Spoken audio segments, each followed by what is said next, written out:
तो last class में हमने स्विच कंडीशनल स्टेटमेंट के बारे में देखा था। उसका हमने थ्योरेटिकल भी देख लिया था और सिंटैक्स क्या होता है ये भी देख लिया था। साथ में हमने प्रोग्राम भी बनाए थे, ठीक है। और उसको दो तरीके से कैसे यूज करते हैं वो भी हमने देख लिया था कि स्विच को दो वे हैं यूज करने के लिए। फर्स्ट वे, एक एग्जांपल हमने देखा था अल्फ़ाबेट्स वाला, और दूसरे तरीके से यूज करते हैं सेकंड सिंटैक्स, ये भी ऑलरेडी हमने देख लिया था, ठीक है। अब आज के सेशन की बात करते हैं। तो आज के सेशन में हम देखेंगे iterative statement. Iterative statement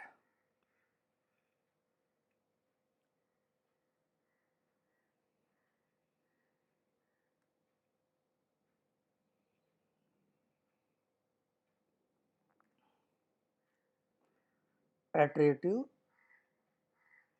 statement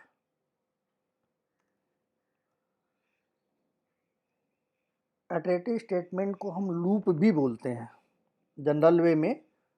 इसको कुछ लोग लूप कहते हैं, कुछ लोग क्या कहते हैं, लूप स्टेटमेंट भी बोलते हैं या लूप भी बोलते हैं। तो मैं इसको लिख लेता हूँ, लूप स्टेटमेंट, या फिर आप बोल सकते हो इटरेटिव स्टेटमेंट।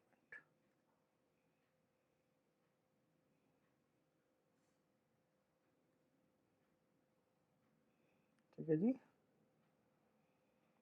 तो अब इटरेटिव स्टेटमेंट या लूप स्टेटमेंट का मेनली मीनिंग क्या है, इसकी क्या ज़रूरत है, क्या नीड है, एक्चुअल में होता क्या है ये, इसको यूज हम कैसे करेंगे, और ये अपेक्स प्रोग्रामिंग का ऑब्जेक्ट प्रोग्रामिंग का एक पार्ट है, तो इसको हम अलग अलग जगह पे कैसे यूज करते हैं, ठीक है। ये सारी चीज़ें इस अगले 1 घंटे में हम देखेंगे। ठीक है। तो इसको समझने के लिए सिंपल वे में अगर हम इटरेटिव स्टेटमेंट की बात करें तो इटरेटिव स्टेटमेंट का मतलब होता है, सिंपल मीनिंग अगर हम बात करें, टेक्निकल की बात ना करें, तो इसका मतलब था रिपीट। यानी कोई भी स्टेटमेंट अगर नंबर ऑफ टाइम रिपीट करें हम, कोई भी स्टेटमेंट नंबर ऑफ टाइम अगर हम रिपीट करें तो उसको हम कह सकते हैं that is called iterative statement या लूप स्टेटमेंट। यानी कंटिन्यूसली कोई स्टेटमेंट है, कोई बिजनेस लॉजिक है, उसको हम एक बार लिखें और मल्टीपल टाइम, जितना टाइम हम चाहें उसको रिपीट कर पाएँ, आउटपुट हमें नंबर ऑफ टाइम मिले। तो इस तरह की चीज़ों को सिंपल वे में हम बात करें तो कह सकते हैं कि वो जो स्टेटमेंट है या वो जो हमने लिखा है स्टेटमेंट, उसको हम कहते हैं इटरेटिव स्टेटमेंट, सिंपल वे में। ठीक है। तो डिटेल में देखेंगे। तो उससे पहले हम ये सारी चीज़ों को पहले एक फिगर के थ्रू समझते हैं, फिर आगे की बात करते हैं। ठीक है जी।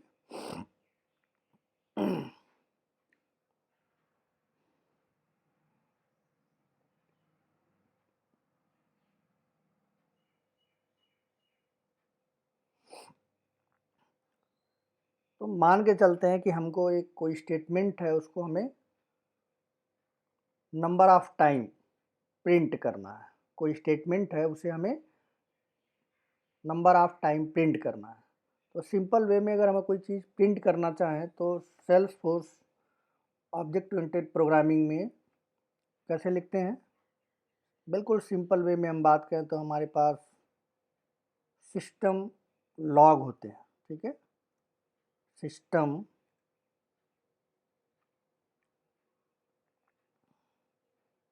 साइज थोड़ा बड़ा कर लेते हैं, सिस्टम डॉट लॉग या सिस्टम डॉट डीबग भी बोलते हैं इसको,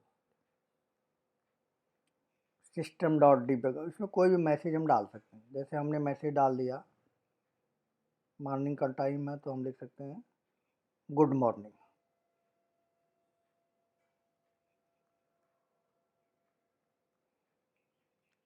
ठीक है, या कोई भी मैसेज हो सकता है, यहाँ पे जो भी मैसेज आप देना चाहें दे सकते हैं। तो अगर हम इस मैसेज को हमने ये अपने प्रोग्राम में लिखा सिस्टम डॉट डीबग और सिंगल कोट्स के अंदर गुड मॉर्निंग, ठीक है। तो एक बार हमने मैसेज लिखा, अगर इस प्रोग्राम को, इस स्टेटमेंट को हम एग्जीक्यूट कराएंगे तो कितनी बार मैसेज प्रिंट होगा? एक बार प्रिंट हो जाएगा। क्या? Good morning. यहाँ मैं नोट डाउन कर देता हूँ। आउटपुट क्या आ जाएगा इसका? Good morning, good morning.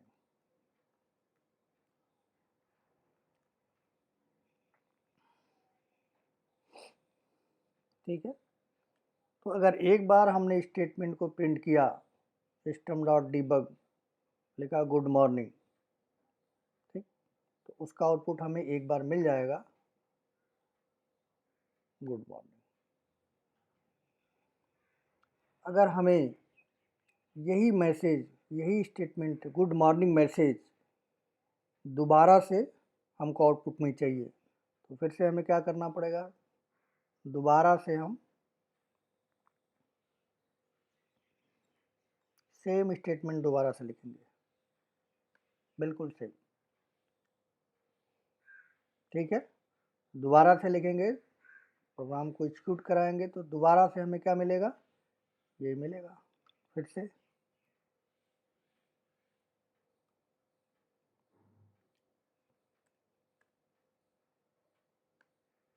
ये मिला,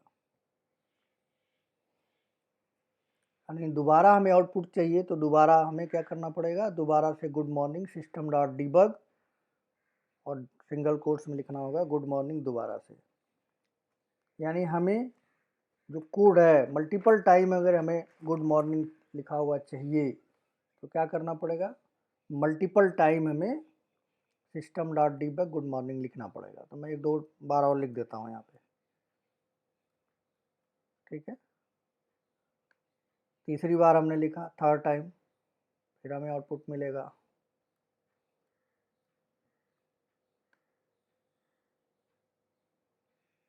ठीक है जी, मान लीजिए एक बार और हमें आउटपुट चाहिए, क्या करना पड़ेगा? दोबारा से ये कोड लिखना पड़ेगा। दोबारा से हमने लिख दिया,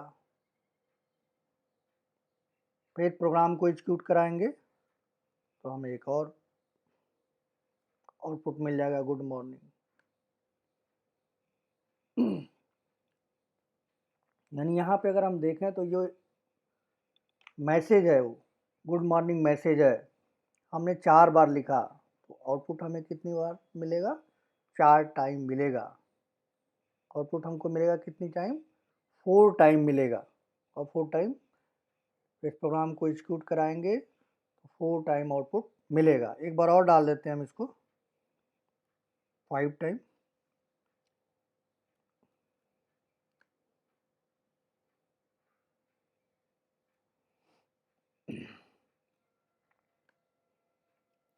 यानी यहाँ पे अगर आप ध्यान से देखें तो 5 बार हमने लिखा है good morning, good morning, good morning, system dot debug good morning, system dot debug good morning, system dot debug. 5 time हमने यहाँ पे लिखा हुआ, तो सिस्टम डॉट जो डीबग है, ठीक है, वो हमें 5 बार आउटपुट, 5 टाइम आउटपुट दे रहा है। यानी जितनी बार हम ये कोड रिपीट करेंगे उतनी बार हमें आउटपुट मिलेगा। ठीक है, तो यहाँ पे अगर आप ध्यान से देखें तो जो कोड है हमारा गुड मॉर्निंग, जो 5 टाइम हमने लिखा है, कोड क्या हो रहा है? रिपीट हो रहा है। यानी प्रोग्रामिंग में ये कहा जाता है, या किसी भी प्रोग्रामिंग लैंग्वेज की अगर हम बात करें तो वहाँ पे एक प्रोग्रामर से अपेक्षा की जाती है कि मल्टीपल टाइम कोड जो है रेडिडेंसी नहीं होना चाहिए। टेक्निकल वर्ड किया गया है रेडिडेंसी, यानी कोड रिपीट नहीं होना चाहिए। तो अगर उस कॉन्सेप्ट को ध्यान में रख के अगर बात करें तो हम देखिए कोड को रिपीट कर रहे हैं। ये हमारा कोड है, system dot debug good morning, system dot debug good morning, system dot debug good morning, system dot debug good morning और system dot debug good morning. ये 5 बार, 5 टाइम हमने क्या लिखा? 5 टाइम हमने कोड, एक ही कोड को, गुड मॉर्निंग को ही 5 time हमने लिखा है, इसका मतलब कोड क्या हो रहा है, रिपीट हो रहा है। ठीक है, कोड क्या हो रहा है, रिपीट हो रहा है। लिख देते हैं एक बार यहाँ कोड, ये कोड है जो आपने प्रोग्राम में, सेल्सफोर्स प्रोग्रामिंग में लिखा हुआ है, और इसका ये आउटपुट है।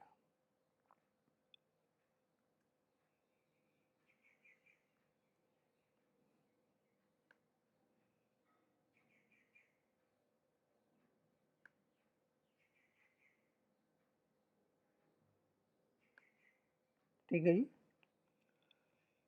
यानी मल्टीपल टाइम हम कोड लिख रहे हैं, एक ही कोड को बार बार रिपीट कर रहे हैं। यानी यहाँ पे हम देखें तो कोड हमारा क्या हो रहा है, डुप्लीकेट हो रहा है। ये कोड क्या है, डुप्लीकेट हो रहा है। ये कोड बार बार हम कोड को लिख रहे हैं।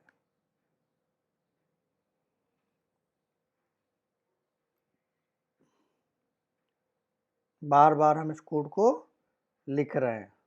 ठीक है जी, उसका आउटपुट हमें मिल रहा। अब इस तरह की चीज़ें जो है प्रोग्रामिंग में अलाउड नहीं करता है कोई भी प्रोग्रामिंग लैंग्वेज कि एक ही कोड को आप मल्टीपल टाइम लिखें।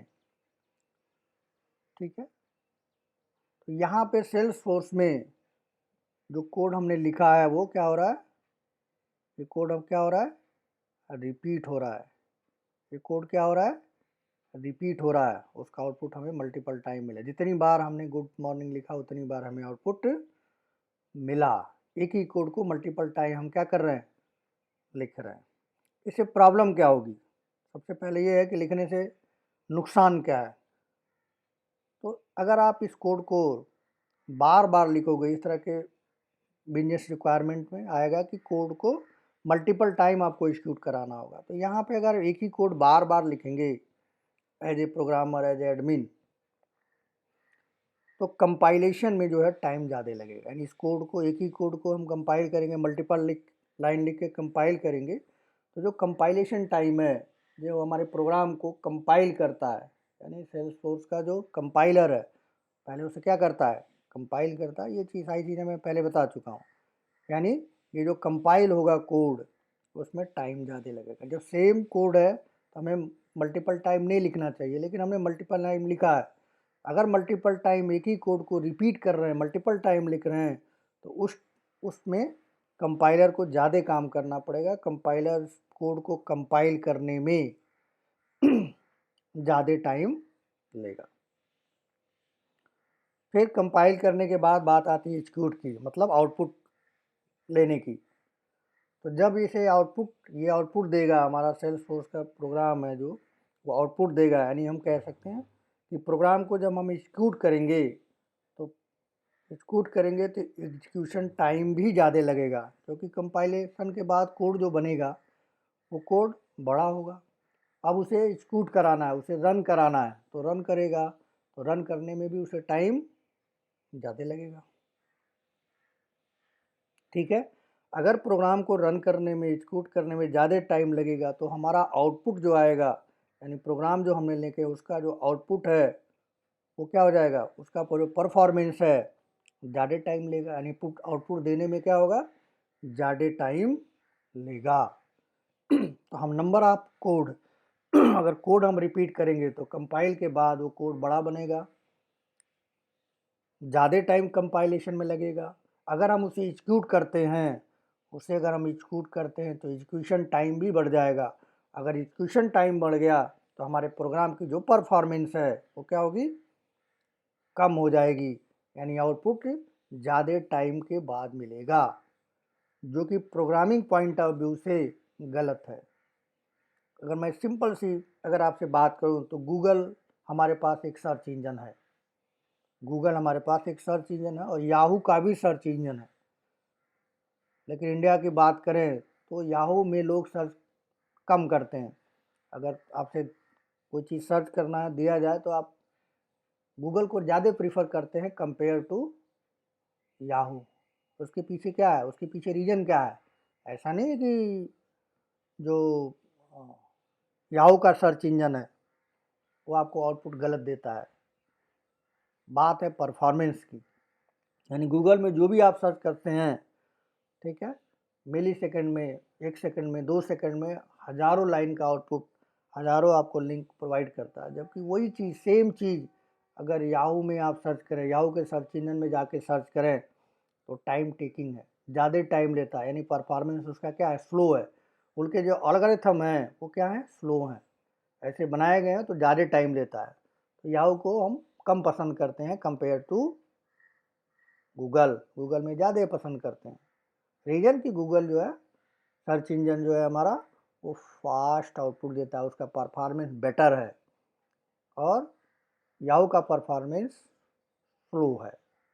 तो इसी तरह से अगर हम प्रोग्राम बड़ा लिखेंगे, कोड हम बड़ा लिखेंगे, रिपीटेटेड कोड लिखेंगे, तो हमारा जो परफॉर्मेंस है वो घट जाएगा। प्रोग्राम का जो परफॉर्मेंस है, आउटपुट देने का जो टाइम पीरियड है, वो क्या हो जाएगा, बढ़ जाएगा, जिससे हमें आउटपुट ज़्यादा टाइम में, यानी हमारा प्रोग्राम की जो परफॉर्मेंस है वो क्या हो जाएगी, कम हो जाएगी। एज लाइक गूगल का एग्जांपल ले सकते हैं कंपेयर टू याहू। ठीक है जी। तो सेल्सफोर्स ने कहा है कि रिपीट कोड आप ना लिखें, ना करें। प्रोग्रामर को ये कहा है कि रिपीट कोड आप ना लिखें कोई भी प्रोग्रामिंग लैंग्वेज में। ये आपसे अपेक्षा की जाती है प्रोग्रामर से कि आप एक कोड, अगर वो नंबर ऑफ टाइम लिखना है तो इटरेटिव स्टेटमेंट का यूज करें, ना कि उसे बार बार लिखें। यानी रिपीटेशन कोड नहीं लिखना चाहिए। इससे प्रोग्राम का जो परफॉर्मेंस है वो कम हो जाता है, घट जाता है। तो इस चीज़ को ध्यान में रख के सेल्सफोर्स ने क्या एक रूल बनाया है। सेल्सफोर्स ने एक रूल बनाया है। उसने कहा है कि सेल्सफोर्स प्रोग्रामिंग लैंग्वेज के अंदर, या फिर कोई ऑर्ग बनाते हैं आप, जैसे मैंने एक ऑर्ग बनाई है, या अकाउंट उसको बोलते हैं, अकाउंट आपने बनाया, यानी होल ऑर्ग के अंदर जो भी आप अकाउंट बनाते हैं, अगर आप कोडिंग कर रहे हैं, अपेक्स की प्रोग्रामिंग कर रहे हैं, तो आपको कोड कम से कम लिखना चाहिए। और फिर साथ में उसने रूल बना दिया कि आप एक एक ऑर्ग के अंदर 16 लाख से ज़्यादा कैरेक्टर नहीं लिख पाएंगे। 60 लाख,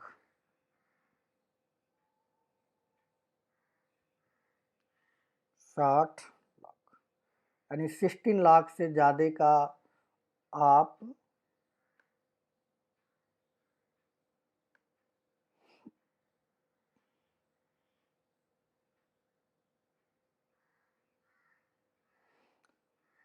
से ज़्यादा कैरेक्टर सेल्स फोर्स में आप नहीं लिख पाएंगे। ये सेल्स फोर्स ने हमको एक रूल बना के दिया है। ठीक है। अब ये 16 लाख सिर्फ कैरेक्टर के लिए नहीं है। 16 लाख जो कैरेक्टर है, जो दिया गया है कि इतना कोड आप, इतने कैरेक्टर आप लिख सकते हैं, इसमें स्पेस भी इन्वॉल्व है। अगर आप 2 वर्ड लिख रहे हैं, 2 वर्ड के बीच में एक स्पेस है, तो उसको भी काउंट करता है सेल्सफोर्स। ठीक। तो 16 लाख से ज़्यादा हम कैरेक्टर क्या है, सेल्सफोर्स में यूज नहीं कर सकते हैं। ये सेल्सफोर्स ने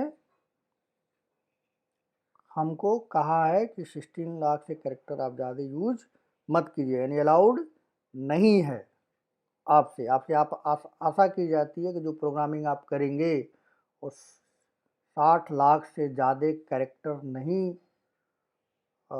यूज करेंगे, उससे ज़्यादा नहीं लिखेंगे। यूजिंग स्पेस भी उसमें काउंट किया जाता है। लेकिन जो कमेंट है, कई बार आपने मेथड बनाएंगे या फंक्शंस बनाएंगे या जो कोड लिखेंगे, उसमें अपनी जानकारी के लिए उस मेथड के ऊपर कोई लिख देते हैं कि हमने बनाया है, कब बनाया है, कौन बनाया है, या उसके ऊपर लॉजिक के बारे में इंग्लिश में लिखते हैं, तो जो कमेंट है उसको काउंट नहीं किया जाता। अगर आप कमेंट देते हैं तो उसको काउंट सेल्सफोर्स नहीं करता। लेकिन जो कोड में स्पेस आप देते हैं, 2 वर्ड के बीच में, 2 सिंटेक्स के बीच में आप स्पेस देते हैं, उसको काउंट करता है। ठीक है। तो सेल्सफोर्स ने इस चीज़ को रिड्यूस करने के लिए, कम करने के लिए आपको एक रिस्ट्रिक्शन दिया है, जिसको बोला जाता है गवर्नर लिमिट। क्या कहते हैं उसको? उसको हम बोलते हैं गवर्नर लिमिट। यानी सेल्सफोर्स में हर जगह अगर आप देखोगे, आपने एडमिन पढ़ रखा है, तो एडमिन में भी आपने देखा होगा, हर जगह क्या है, हर जगह लिमिटेशंस हैं। कि आप इससे ज़्यादा नंबर ऑफ लाइन कोड नहीं लिख सकते, डेमल ऑपरेशन इससे ज़्यादा नहीं लिख सकते, ठीक है। गवर्नर लिमिट है, यानी आपको एक रूल बना के दिया गया कि इससे ज़्यादा आप चीज़ें यूज नहीं करेंगे, जिससे जो परफॉर्मेंस है सेल्स फोर्स का वो क्या होगा, बेटर होगा। अब अगर बहुत बड़ा कोड आपने लिख दिया तो उसको कंपाइल करने में टाइम लगेगा, स्कूट करने में टाइम लगेगा। तो जब टाइम लगेगा तो उसको टाइम किसी के पास आजकल नहीं होता है, ठीक है, कि वो आप 5 मिनट तक बैठ के आपकी वेबसाइट से आप जो भी आप कोड लिख रहे हैं उसको देखें, तुरंत आना चाहिए आउटपुट, एंड टू एंड। आपने जैसे ही क्लिक किया आउटपुट ऐसे ही जनरेट हो जाना चाहिए। अगर ऐसा नहीं होता है तो बहुत बढ़िया कोड या बहुत बढ़िया भी वेबसाइट आपने बना रखी है तो भी लोग देखने में उनके इंटरेस्टेड नहीं होते हैं। आप खुद भी देखो, गूगल में आप कोई चीज़ सर्च करते हो तो बहुत सारा लिंक दे देता है, आप शुरू के 2-3 लिंक ही देखते हो, आगे का नहीं देखते। हो सकता है उसमें बढ़िया कंटेंट हो, अच्छा कंटेंट हो, लेकिन आप उसको नहीं देखते और याहू में तो जाते ही नहीं, सर्च ही नहीं करते। Reason performance. तो यहाँ पे भी उसी रूल को अप्लाई किया गया है कि परफॉर्मेंस मैटर करता है, ठीक है। एप्लीकेशन का परफॉर्मेंस मैटर करता है। तुरंत आपको जैसे ही आप कोई बटन पे क्लिक करते हैं आउटपुट आपको जैसे तुरंत ही जनरेट होना चाहिए। तो अगर हम रूल की बात करें, सेल्स फोर्स की रूल की बात करें तो क्या करना चाहता है, वो चाहता है कि जो जो कोडिंग पार्ट है उसमें आप कोड को रिपीट नहीं करोगे, यानी कोड को रिपीटिशन के लिए उन्होंने रूल बना रखा है। जैसे मैंने आपको बताया कि सेल्स फोर्स के अंदर अगर आप प्रोग्राम लिख रहे हो तो 60 लाख 60 लाख कैरेक्टर से ज़्यादा आपको कैरेक्टर लिखने की फंक्शनलिटी नहीं मिलेगी, ठीक। तो यहाँ पे अगर आप गुड कोडर हैं या बहुत बढ़िया सेल्स फोर्स में कोडिंग कर रहे हैं, ठीक है, तो सेल्स फोर्स से आपसे अपेक्षा करता है, आपसे आशा करता है कि आप कोडिंग का यूज कम से कम करें, क्योंकि कोई भी काम को सेल्स फोर्स में करने के 2 तरीके हैं। एक प्रोग्रामिंग के थ्रू आप कर सकते हैं और एक आपके पास एडमिन पोर्शन है। एडमिन पोर्शन से भी आप कर सकते हैं। तो एडमिन पोर्शन से अगर कोई कोड आप कर रहे हो तो बेटर है कि कोई भी कोड जो भी आप कोड कर रहे हो अगर वो एडमिन से हो सकता है तो आप एडमिन के थ्रू करो, कोडिंग कम से कम करो, जिससे परफॉर्मेंस प्रोग्राम की क्या होगी, बनी रहेगी। तो जो कोड जो भी आपको चाहिए, जो भी आउटपुट चाहिए, अगर वो उसके लिए पहले से प्रोसीजर है, यानी वो काम एडमिन के थ्रू हो सकता है, एडमिन पे जाके हो सकता है, रेडीमेड कोड से हो सकता है। एडमिन के थ्रू मतलब रेडीमेड सब कुछ वहाँ क्या है, पॉइंट एंड क्लिक है, तो पॉइंट एंड क्लिक से हो सकता है।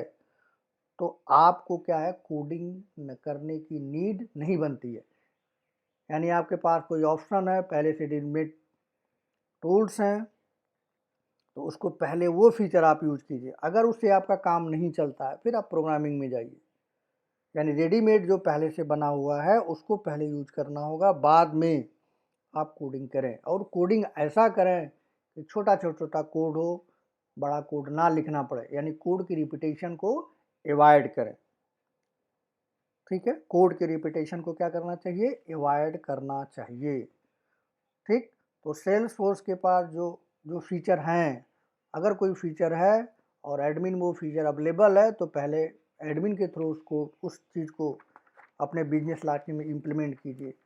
अगर वहाँ से नहीं हो पाता है फिर आपको क्या करना, अपेक्स में जाके कोडिंग करनी है, यानी रेडीमेड कोई चीज़ है तो उसको पहले यूज़ कीजिए। बाद में अगर आपको लगता है कि नहीं, रेडीमेड से आपका काम नहीं चल पाता है, कोई ऐसा फीचर देना है, कोई ऐसा बिजनेस लॉजिक देना है जो उस प्रोग्राम के उस एडमिन के फीचर से, जितने भी फीचर एडमिन में दिए हैं उससे नहीं हो सकता है, फिर आपको क्या करना चाहिए, कोड करना चाहिए। और भी कोड रिपीट नहीं होना चाहिए। एक बार जो कोड लिख दिया, ठीक है, वो बार बार लिखने की नीड नहीं बनती, सेंस नहीं बनती। और इसके लिए सेल्स फोर्स ने स्पेशली अपने डॉक्यूमेंटेशन में बोल रखा है कि जो है कोड को आप क्या कीजिए, रिपीट मत कीजिए,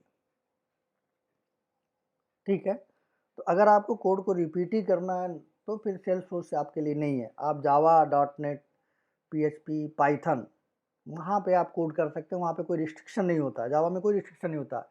एक ही आउटपुट, आप बहुत सारे प्रोग्रामर 10 लाइन में आउटपुट, 10 लाइन लिखते हैं उसका आउटपुट मिलता है, कोई उसी को 1 लाइन में लिख देता है, ठीक है। तो वहाँ पे कोई जावा की तरफ से या दूसरे जो प्रोग्रामिंग लैंग्वेज से रिस्ट्रिक्शन नहीं है, ठीक है, लेकिन यहाँ पे रिस्ट्रिक्शन है।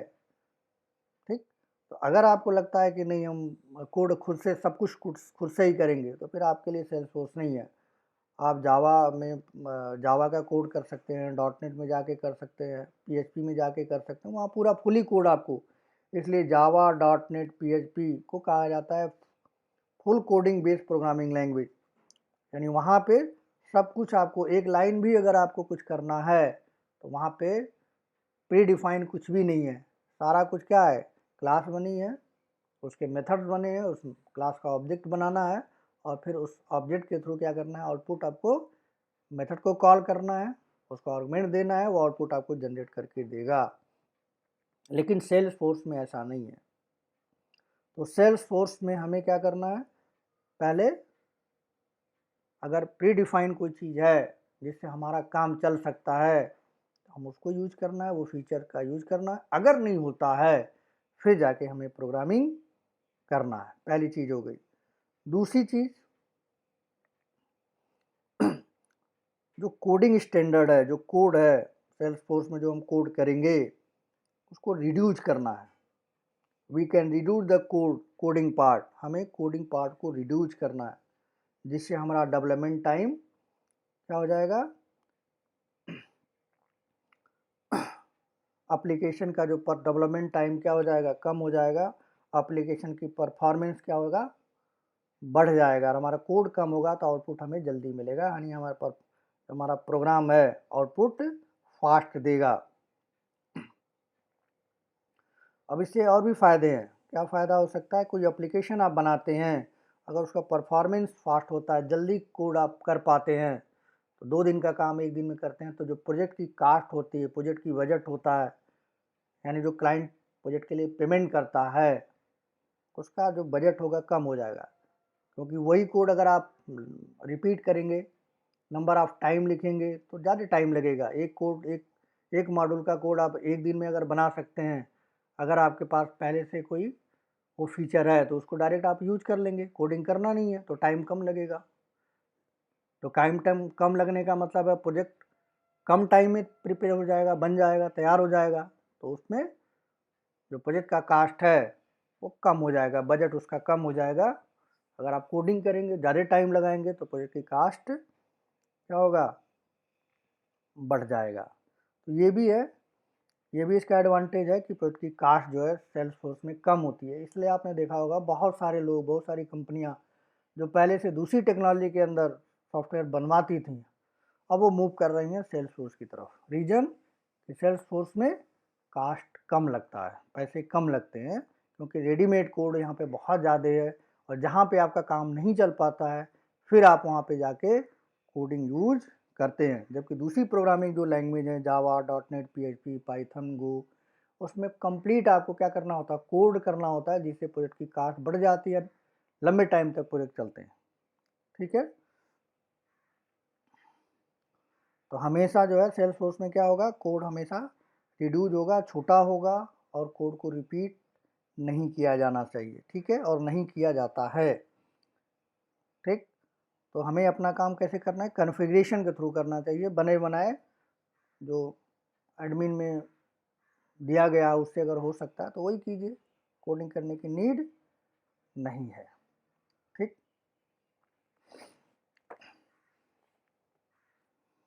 तो अगर हम फ्री आर्क डेवलपर यूज कर रहे हैं, यानी हम अभी तक जो हमने पढ़ रहे हैं या समझ रहे हैं, वो सारी चीज़ें कहाँ हैं, फ्री डेवलपर आर्क पे यूज कर रहे हैं। तो अगर हम फ्री डेवलपर यूज कर रहे हैं तो उसमें 16 लाख कैरेक्टर से ज़्यादा हम नहीं लिख सकते। मैंने आपको बताया, लिमिटेशन दिया गया कि 60 लाख कैरेक्टर आप यूज कर सकते हैं, यूजिंग इंक्लूडिंग स्पेस।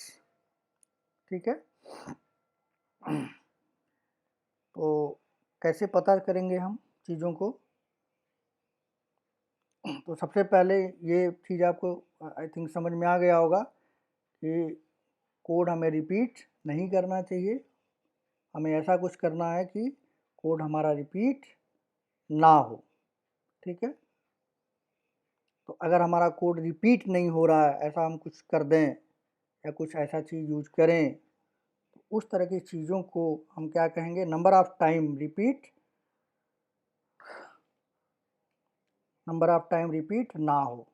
ठीक है, तो उस तरह की चीज़ों को हम कहेंगे इटरेटिव स्टेटमेंट। यानी हम इटरेटिव स्टेटमेंट का यूज करके अपने कोड को रिपीटेशन से बचा सकते हैं, जिससे हमारा कंपाइलेशन प्रोसेस फास्ट हो जाएगा और एग्जीक्यूशन जो प्रोसेस होगा वो फास्ट होगा, जिससे हमें आउटपुट फास्ट मिलेगा, हमारे प्रोग्राम का जो परफॉर्मेंस होगा वो बढ़ जाएगा। ठीक है, तो पहले ये चीज़ नोट डाउन कर लेते हैं, फिर आगे की बात करते हैं।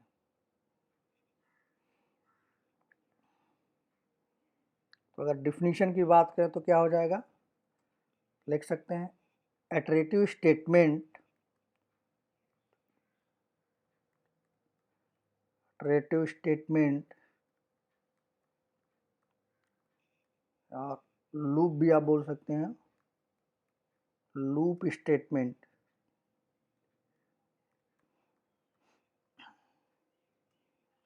Are use to execute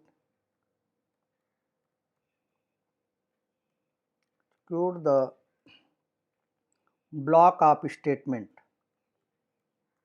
block of statement,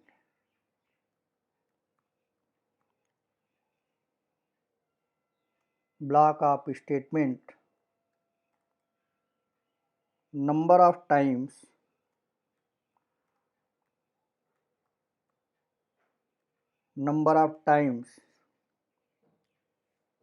execute block of statement number of times, then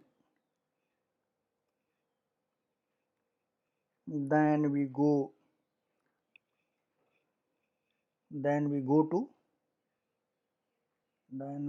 to iterative statement.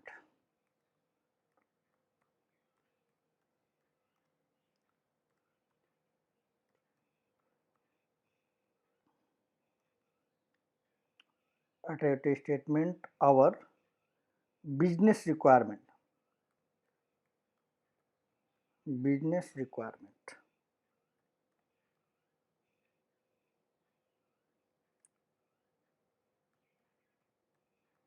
business requirement, यानी हम इटरेटिव स्टेटमेंट का यूज करके या लूप स्टेटमेंट का यूज करके ब्लॉक आउट कोड को number of time, multiple time execute करा सकते हैं, जैसी हमारी बिजनेस रिक्वायरमेंट है। तो हम एक बार कोड लिखेंगे उसे 5 बार करा सकते हैं, 10 बार करा सकते हैं, एग्जीक्यूट करा सकते हैं, 100 बार करा सकते हैं, 1 लाख बार करा सकते हैं, 10 लाख बार करा सकते हैं, जैसा कि हमारी रिक्वायरमेंट है, जैसा हम चाहते हैं।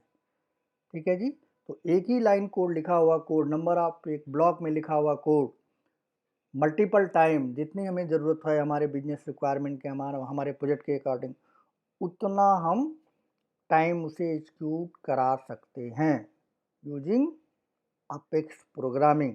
तो इस कॉन्सेप्ट को हम क्या बोलते हैं, इटरेटिव स्टेटमेंट बोलिए, या फिर बोला जाता है लूप स्टेटमेंट। ठीक है, तो जहाँ पर इस तरह की चीज़ें आएंगी वहाँ पे क्या आ जाएगा, एक कोड को नंबर ऑफ टाइम एग्जीक्यूट करना है, आउटपुट लेना है, तो वहाँ पे सीधा सीधा कॉन्सेप्ट आएगा, लूप आप लिखोगे, या फिर उसको दूसरे वे में बोलते हैं इटरेटिव स्टेटमेंट। तो इससे इटरेटिव स्टेटमेंट से फ़ायदा क्या है, एडवांटेज क्या है, क्या एडवांटेज है, मैंने अभी आपको एक्सप्लेन करके बताया कि हमारा जो कोड है, ठीक है, जो नंबर ऑफ लाइन है, प्रोग्रामिंग जो हम लिखेंगे वो नंबर ऑफ लाइन क्या होगा, रिड्यूस हो जाएगा, कम हो जाएगा। तो लिख लेते हैं उसको पहले, advantage of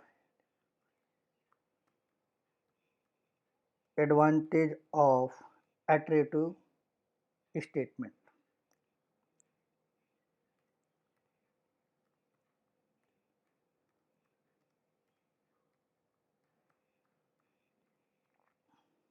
are loop,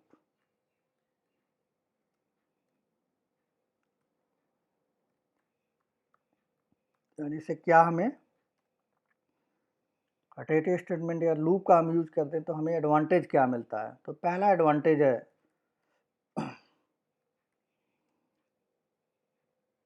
number of line जो है कोड हमारा, वो कोड की नंबर ऑफ लाइन क्या हो जाएगा, कम हो जाएगा, या या हम फिर कह सकते हैं कि उस जो कोड हम कर रहे हैं एक लाइन लिख के उसको मल्टीपल टाइम एग्जीक्यूट करा सकते हैं।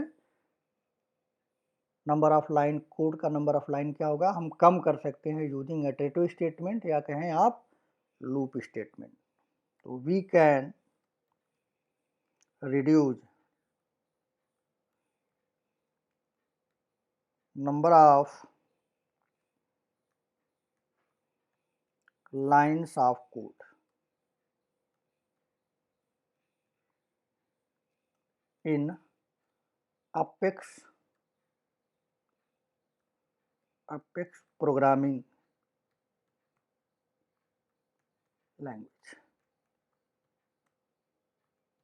यानी apex programming language number of line अगर आप कम करना चाहते हैं, रिड्यूस करना चाहते हैं, लाइंस ऑफ कोड को कम करना चाहते हैं, रिड्यूस करना चाहते हैं, तो आप इटरेटिव स्टेटमेंट या लूप स्टेटमेंट का यूज कर सकते हैं। पहली चीज़ हो गई, पहला की पॉइंट्स हो गया। सेकंड की अगर हम बात करें, ठीक है, तो डुप्लीकेट कोड को क्या किया जा सकता है, अवॉइड किया जा सकता है। एप्लीकेशन में डुप्लीकेट कोड को अवॉइड कर सकते हैं, जिससे हमारे प्रोग्राम का जो परफॉर्मेंस है वो इम्प्रूव हो जाएगा। ठीक है, यूजिंग इटरेटिव स्टेटमेंट, यानी इटरेटिव स्टेटमेंट का यूज अगर हम करेंगे तो जो कोड का डुप्लीकेट कोड हम लिखते हैं उसको अवॉइड किया जा सकता है, और जिससे हमारे प्रोग्राम का जो परफॉर्मेंस होगा वो बढ़ जाएगा, इम्प्रूव हो जाएगा, जिससे हमें आउटपुट फास्ट मिलेगा।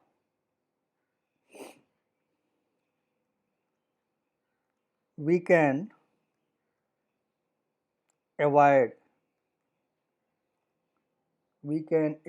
the duplicate code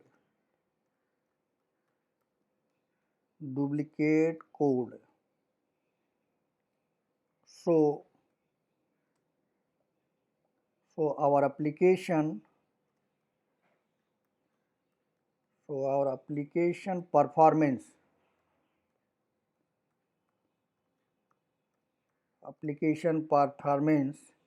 is improved।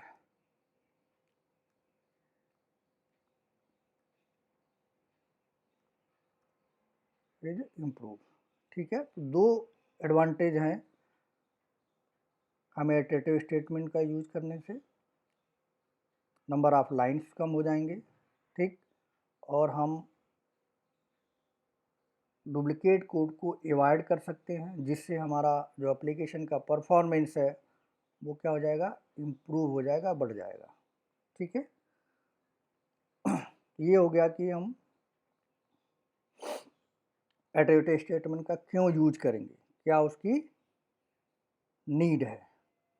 ठीक है जी, अब ये जो इटरेटिव स्टेटमेंट होते हैं, ठीक है, वो बेसिकली 4 तरीके के होते हैं। कितने तरीके होते हैं, 4 टाइप्स के होते हैं। यानी 4 तरीके से हम नंबर ऑफ लाइंस कहें या फिर डुप्लीकेट को अवॉइड करने के 4 वे दिए गए, 4 टाइप्स दिए गए। इन सेल्सफोर्स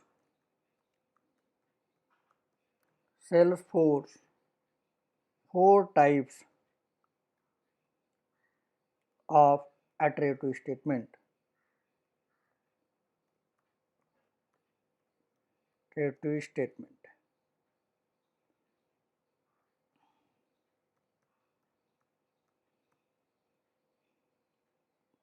यानी सेल्सफोर्स में 4 तरह के इटरेटिव स्टेटमेंट होते हैं। फर्स्ट की बात करें तो वहाँ पे हम लिखते हैं व्हाइल।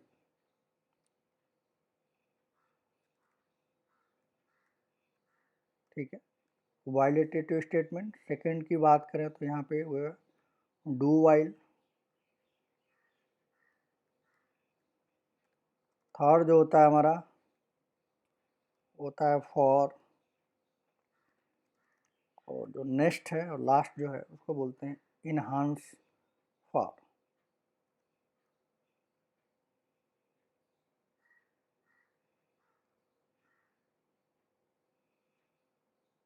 इनहांस, इन्हांस दिया, इन्हांस फॉर, इसको एक दूसरे नाम से भी जानते हैं, एडवांस फॉर लूप। कुछ लोग इसको एडवांस फॉर लूप भी बोलते हैं। ये 4 वे हैं, 4 तरीके हैं जिनका यूज करके आप अपने कोड को बढ़ा सकते हैं, या सॉरी अपने कोड को नंबर ऑफ लाइन जो कोड बढ़ता है उसको डिड्यूस कर सकते हैं और परफॉर्मेंस को बढ़ा सकते हैं, डुप्लीकेट कोड को अवॉइड कर सकते हैं। तो जब हमें इस तरह की रिक्वायरमेंट होगी तो हम यहाँ पे सारी चीज़ों को यूज करेंगे। ठीक है, अब आते हैं अपने फिगर के ऊपर। ये तो अगर हम इटरेटिव स्टेटमेंट यूज करेंगे तो क्या होगा, हमारा परफॉर्मेंस क्या हो जाएगा, बढ़ जाएगा। तो अगर हम कुछ ऐसा लिख दें जिससे हमारा परफॉर्मेंस बढ़ जाए तो क्या कर सकते हैं हम, इसको मान लीजिए यहाँ से हटा दिया, ठीक है, इसको भी हटा दिया, कुछ तरीका लगाया हमने, 4 तरीके, इसको भी हट गया, ये भी हट गया, यानी रिपीट कोड को क्या करेंगे हम 4 तरीके से, लेकिन आउटपुट हमें क्या मिलेगा, आउटपुट हमें नंबर ऑफ टाइम मिलेगा, आउटपुट पे कोई फ़र्क नहीं पड़ेगा। तो कैसे उसको यूज करेंगे, 4 तरीके मैंने आपको बताए।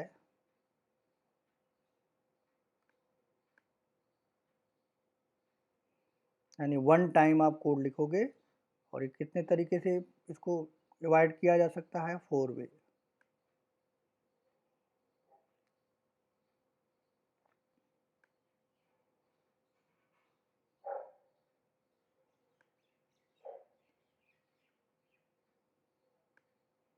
चार तरीके हैं कोड को नंबर ऑफ लाइंस को कम करने के लिए। तो पहला मैंने आपको बताया क्या, for loop, sorry while loop.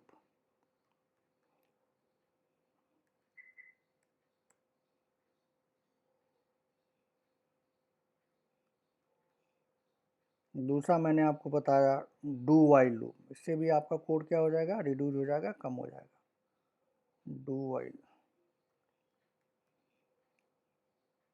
Next for है, फॉर लूप, और नेक्स्ट इनहांस फॉर लूप।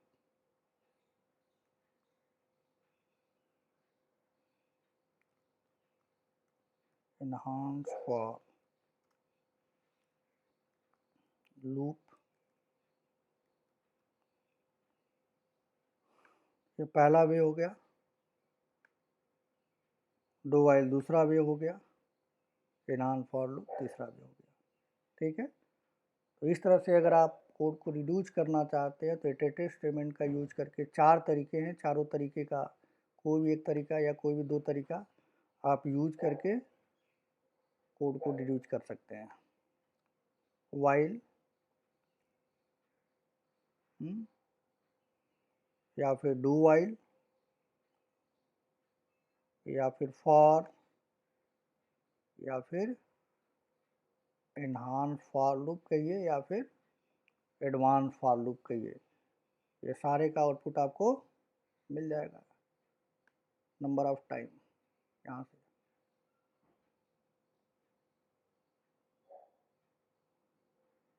इससे भी ये आउटपुट मिलेगा, डू वाइल से भी आउटपुट मिलेगा, और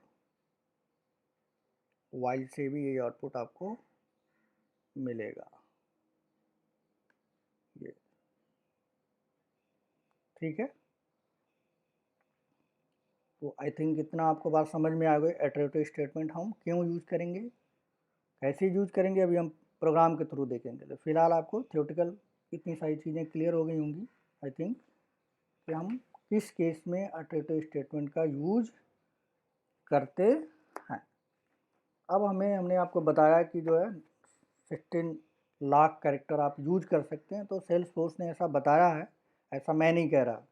अगर उसको आपको देखना है तो कैसे देखेंगे कि 16 लाख कैरेक्टर जो है ने बेसिकली सेल्सफोर्स ऑर्ग में दिया हुआ है। ठीक है, उसको देख सकते हैं, देखते हैं ज़रा।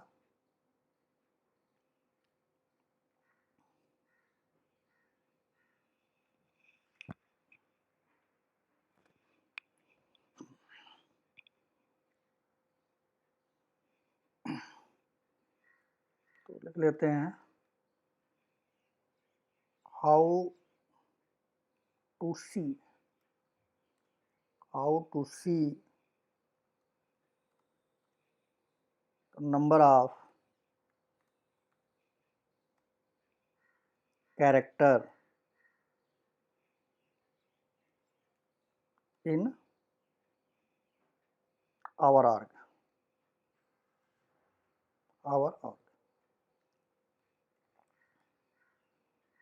यानी हमारे आर्ग में नंबर ऑफ कैरेक्टर, कितने नंबर ऑफ कैरेक्टर भी हम यूज कर सकते हैं वो हम देख सकते हैं। कैसे? सबसे पहले में जाना होगा सेटअप में। सेटअप में जाके आपको मिलेगा डेवलप।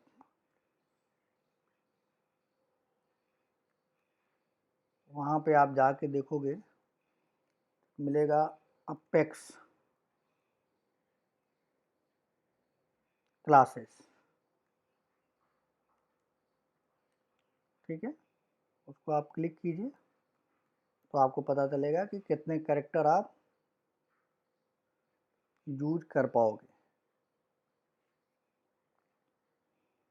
एक फ्री आर्ग के अंदर। ठीक है, देखते हैं जरा।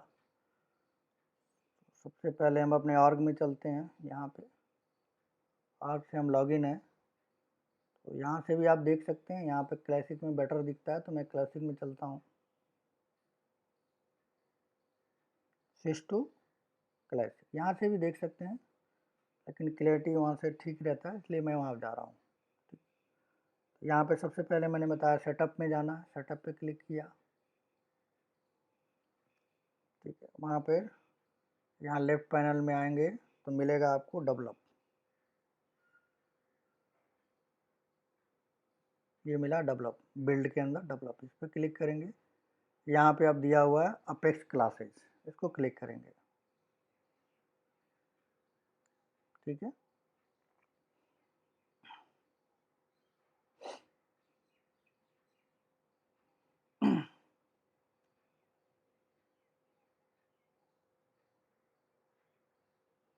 यहाँ पे आप जाएंगे तो देखिए लिखा हुआ है Apex code is object-oriented programming language that allow developers or develop on demand business application for lighting platform। यहाँ पे देखिए you are currently using this character Apex code equity command is test organization our allowed limit। ये है आपका allowed, आपका limit है ये है 60 लाख कैरेक्टर। ठीक है, इस 60 लाख कैरेक्टर में ठीक है हमने कितना यूज कर लिया है देखिए 58 कुछ वर्जन है। यहाँ पे वर्जन कौन सा वर्जन चल रहा है ये उसने बताया। इम्प्लाई डेमो हमने एक प्रोग्राम बनाया है, फिर ठीक है कौन से वर्जन में बनाया सब यहाँ से आपको पता चला कि 16 लाख कैरेक्टर आप सेल्सफोर्स और के अंदर पूरे ऑर्गेनाइजेशन के अंदर विथ इंक्लूडिंग स्पेस आप यूज कर सकते हैं। लेकिन मैंने ये जो चीज़ बताई ये फ्री और के लिए है, ऐसा नहीं है कि इससे ज़्यादा आप यूज नहीं कर सकते। ठीक है, लेकिन अगर इसी का सेल्सफोर्स का पेड आप वर्जन खरीदते हो, पेड ऑर्ग लेते हो, कंपनी में रजिस्ट्रेशन करने के बाद आपको पेमेंट करके लेते हो तो आप एडमिन से रिक्वेस्ट कर सकते हो कि हमें ज़्यादा की ज़रूरत है, या आपको कोड करते हुए 16 लाख कैरेक्टर फुल हो गए तो क्या आप प्रोग्रामिंग नहीं कर पाएंगे? ऐसा नहीं है। पेड ऑर्ग में ये एडमिन से रिक्वेस्ट करेंगे तो एडमिन क्या करेगा, आपकी जो लिमिट है 60 लाख की वो बढ़ा सकता है। ठीक है, वो बढ़ा सकता है। तो पेड ऑर्ग में ऐसा ज़रूरी नहीं है कि फिक्स ही रहेगा, लेकिन लिमिटेशन ऐसा दिया हुआ है कि 16 लाख कैरेक्टर आप यूज कर सकते हो। अगर उसके बाद भी आपको ज़रूरत पड़ती है तो पेड ऑर्ग में इसको इंक्रीज किया जा सकता है, बढ़ाया जा सकता है। जबकि फ्री ऑर्ग में तो इसके अंदर ही आपको यूज करना है। अगर आप बहुत सारा प्रोग्राम बनाते हो और आप यूज करते जाओ, टाइम ऐसा आएगा कि ये 16 लाख फुल हो गया तो फिर आप कोड नहीं कर पाओगे। आप इसका कोई भी कोड आप यहाँ पे लिख ही नहीं पाओगे। ठीक है, वो चलेगा ही नहीं। तो इसलिए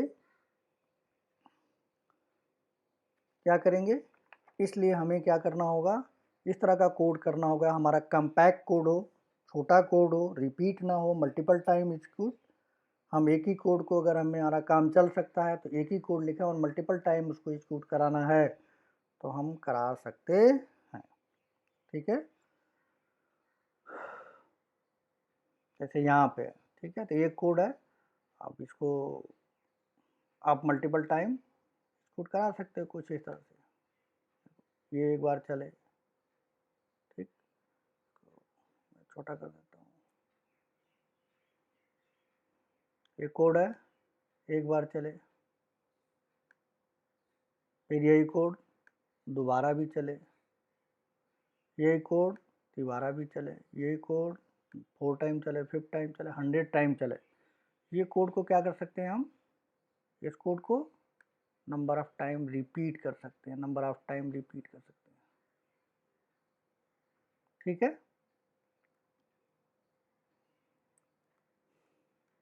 अब कैसे करेंगे, ठीक है, वाइल लूप का यूज करके कर सकते हैं, डू वाइल लूप का यूज करके कर सकते हैं, फॉर का यूज करके कर सकते हैं, इनहेंस फॉर का यूज करके ये काम हम कर सकते हैं, नंबर ऑफ टाइम कर यूज करके कर सकते हैं। तो सबसे पहले इसमें आता है हमारा for loop, sorry while loop. सबसे पहले आता है क्या हमारा वाइल लूप, ये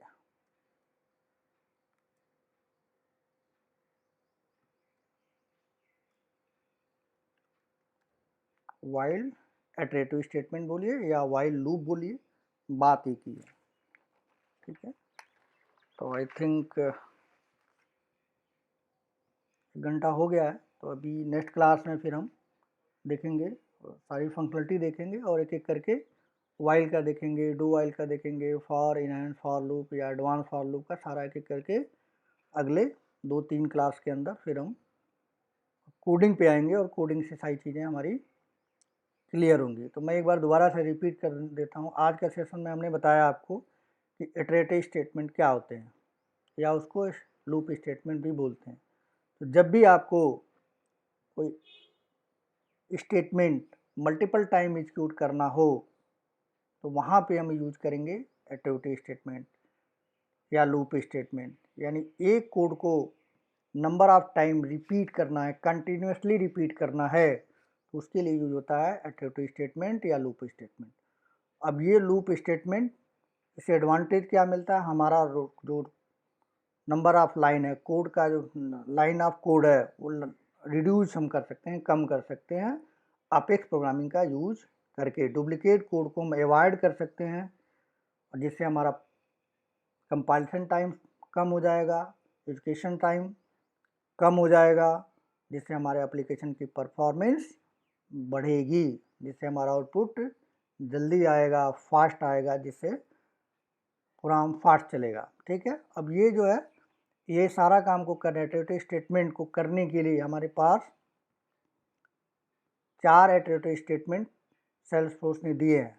पहले को बोलते हैं वाइल इटरेटिव स्टेटमेंट या वाइल लूप, दूसरे को बोलते हैं डू वाइल इटरेटिव स्टेटमेंट या फिर डू वाइल लूप, तीसरे को बोलते हैं फॉर इटरेटिव स्टेटमेंट या फिर फॉर लूप, और चौथे को बोलते हैं इनहांस फॉर या फिर एडवांस फॉर लूप या एडवांस फॉर लूप स्टेटमेंट। ठीक है, और अगर आपको देखना है कि हमारे आर्ग में जो फ्री आर्ग है उसमें नंबर ऑफ कैरेक्टर कितने, हम मैक्सिमम नंबर ऑफ कैरेक्टर कितने हम एक पूरे आर्ग में यूज कर सकते हैं इंक्लूडिंग स्पेस, तो 60 लाख कैरेक्टर होते हैं। यहाँ मैं लिख देता हूँ 6L लाख। तो आप जाके सेटअप में जाके डेवलपमेंट में जाके अपेक्स क्लासेज पे क्लिक करेंगे तो आपको यहाँ पे सारी चीज़ें बता दी जाएंगी, दिखा देगा सेल्सफोर्स।